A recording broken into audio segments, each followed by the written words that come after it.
வணக்கம். இன்னைக்கு பதிவில் ருசியான தக்காளி குழம்பு ஒன்று வைக்க போகிறேன். அது எப்படி வைக்கலான்னு பார்க்கலாம்.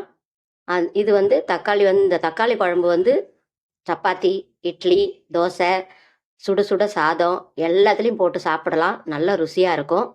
இப்போது தக்காளி குழம்பு வைக்கிறதுக்கு தேவையான பொருள் என்னென்னான்னு பார்க்கலாம். ஒரு 4 தக்காளி கொஞ்சம் அரிஞ்சு வச்சுருக்கிறேன். ஒரு 3 காஞ்ச மிளகா, கொஞ்சமாக ஜீரகம் எடுத்து வச்சுருக்கிறேன்.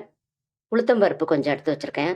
கடுகு கொஞ்சம், குழம்பு தூள் ஒரு 2 டீஸ்பூன் அல்லது 3 டீஸ்பூன் போட்டுக்கலாம். தனி மிளகாத்தூள் கொஞ்சம் வச்சுருக்கேன். கொஞ்சம் கருவேப்பிலை, தேங்காய் அரைச்ச விழுது வச்சுருக்கிறேன். இப்போது குழம்பு எப்படி வைக்கலாம் அப்படின்னு பார்க்கலாம்.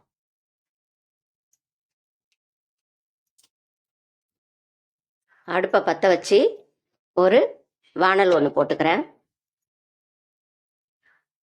வாணல் நல்லா காஞ்சதும் கொஞ்சம் நல்லெண்ணெய் ஊற்றிக்கலாம். நல்லெண்ணெய் ஊற்றி இந்த குழம்பு வச்சோம்னா ரொம்ப ருசியாக இருக்கும். கொஞ்சம் போல் நல்லெண்ணெய் ஊற்றிக்கிறேன். எண்ணெய் நல்லா காஞ்சதும் கொஞ்சம் கடுகு வெடிக்கட்டும். கொஞ்சம் போல் உளுத்தம்பருப்பு, உளுந்து நல்லா கொஞ்சம் செவக்க வறுபடட்டும். இப்போ கொஞ்சம் கருவேப்பிலை போட்டுக்கலாம்.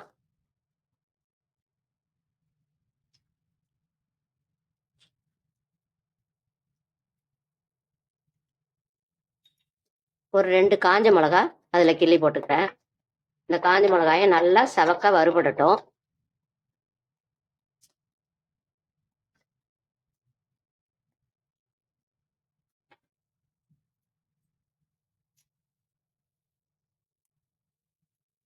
கொஞ்சமாக பெருங்காயத்தூள், அந்த பெருங்காயமும் அந்த எண்ணெயில் நல்லா வறுபடட்டும். இப்போ நல்லா கடுகு, உளுத்தம்பருப்பு, மிளகா, கருவேப்பிலை எல்லாம் நல்லா வறுபட்டுடுச்சு. இப்போ அரைச்சி வச்சிருக்கிற இந்த தேங்காய் விழுத அதில் கொட்டிடுறேன்.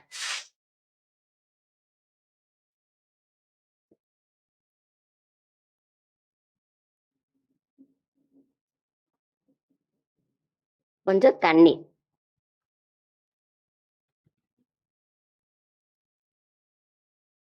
தேங்காய் அரைச்ச தண்ணியை அதில் ஊற்றிடுறேன்.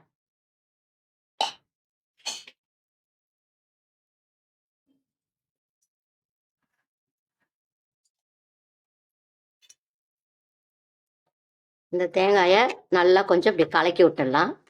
கலக்கிட்டு குழம்பு தூள் ஒரு 2 டீஸ்பூனு போட்டுக்கலாம். அதுலேயே கொஞ்சம் தனி மிளகாத்தூள் ஒரு டீஸ்பூன் போட்டுக்கிறேன்.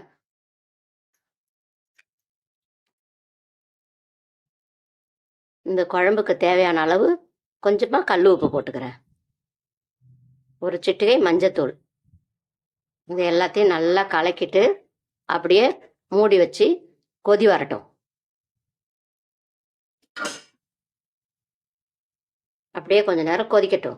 அதுக்குள்ளே தக்காளியை அரைச்சிட்டு வந்துடலாம். குழம்பு கொதிக்கட்டும்.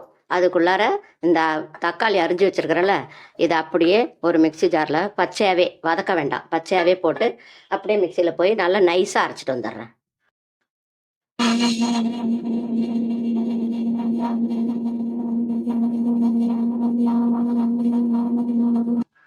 நல்லா நைஸாக அரைச்சிட்டு வந்திருக்கிறேன் தக்காளியை. இப்போ இந்த தக்காளி கூடயே கொஞ்சம் ஜீரகம் போட்டுக்கலாம்.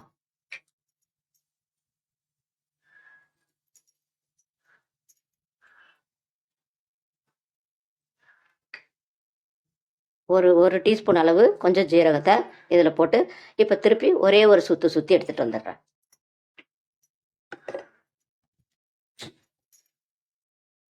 தக்காளியும் ஜீரகத்தையும் நல்லா நைஸாக அரைச்சிட்டு வந்துட்டேன். இப்போ இதை கொதிக்கிற குழம்புல ஊற்றலாம். நல்லா தேங்காய் கொதித்து நல்லா வருது குழம்பு. இப்போ இந்த அரைச்ச தக்காளி விழுத அதில் போட்டிடுறேன். இந்த மிக்சியும் அலசி அதில் ஊற்றிடுறேன்.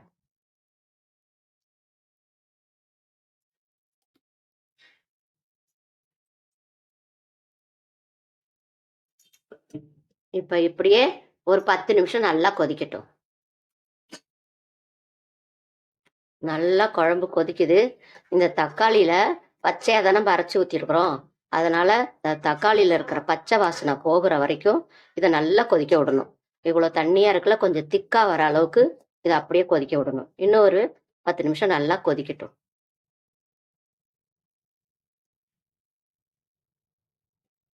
நல்லா தக்காளி பச்சை வாசனை போய் சுண்டி வந்திருக்கு. இன்னும் கொஞ்சம் சுண்டுட்டு கொஞ்சம் தண்ணியாக இருக்குது. இன்னும் கொஞ்சம் திக்காக ஆகிற வரைக்கும் இன்னும் ஒரு 5 நிமிஷம் கொதிக்கட்டும்.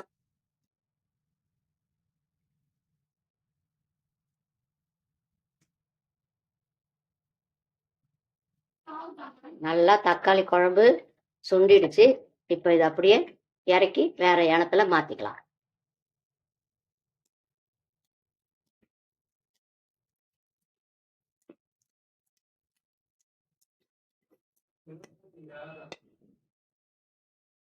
இந்த குழம்புக்கு ஒரு தாளிப்பு ஒன்று தாளித்து மேலே போட்டுக்கலாம். கொஞ்சமாக கடுகு, ஒரே ஒரு காஞ்ச மிளகாயை கிள்ளி போட்டிருக்கேன். கொஞ்சம் ஜீரகம். இது நல்லா வெடிக்கட்டும்.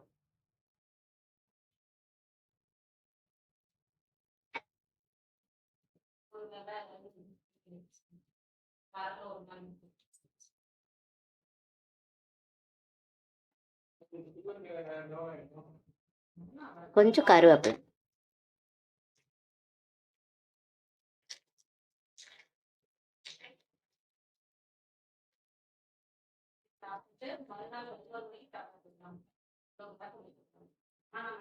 அவ்வளோதான். இந்த குழம்புல இந்த தாளிப்பை கொட்டிடலாம். அவ்வளோதான். ருசியான தக்காளி குழம்பு ரெடி. நன்றி. அடுத்த பதிவில் சந்திக்கலாமா?